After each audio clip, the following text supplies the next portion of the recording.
Welcome to Spain and the roads of Catalonia. We had the chance of going into the still sunny south of Europe to get our hands on the new Infiniti Q50. The Japanese manufacturer is trying to enlarge its footprint in Europe, and this car is at the heart of the firm's strategy.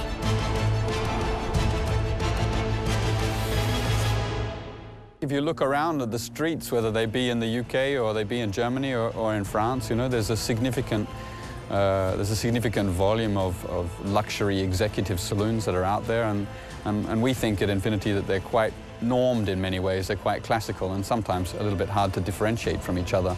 And I think we can see a real consumer trend towards more expression and more high-tech. And I think only Infiniti can, as a real global brand, can combine those two things, you know, Japanese high-tech with a Latin and really sculpted exterior design. It certainly will be quite unique, and I think if you see it parked next to the competitors, you'll see that very clearly. Infiniti launched the car inviting journalists from across Europe to Barcelona, where they could get first-hand experience. The diesel and the hybrid version of the four-door upmarket saloon.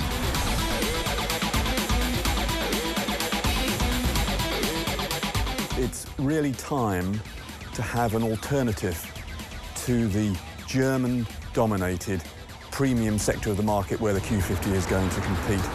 It is right up against the BMW 3 Series, the Audi A4 and the Mercedes C-Class. And they are all fantastic cars. But I think what Infiniti has tried to do with the Q50 is enter that premium market with something that is quite different. It looks quite different, and it has a much more emotional, passionate appeal to it in lots of ways. And I think that is going to appeal to a lot of people. A world premiere is the direct adaptive steering.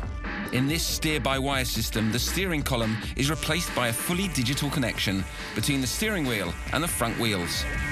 The steering is adjustable depending on the driver's preference or driving style, and it's able to filter the vibrations on rough roads.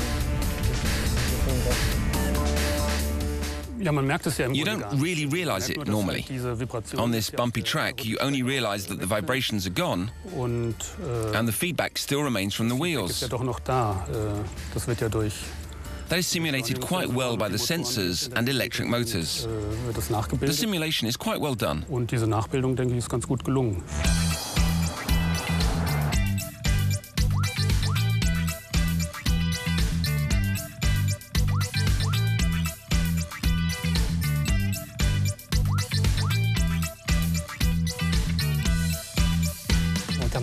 In terms of design, it's quite classic, but it's true that we find the codes of this kind of car.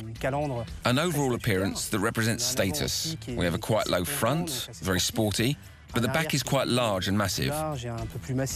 So the car is both a mix of luxury design and aggressively sporty.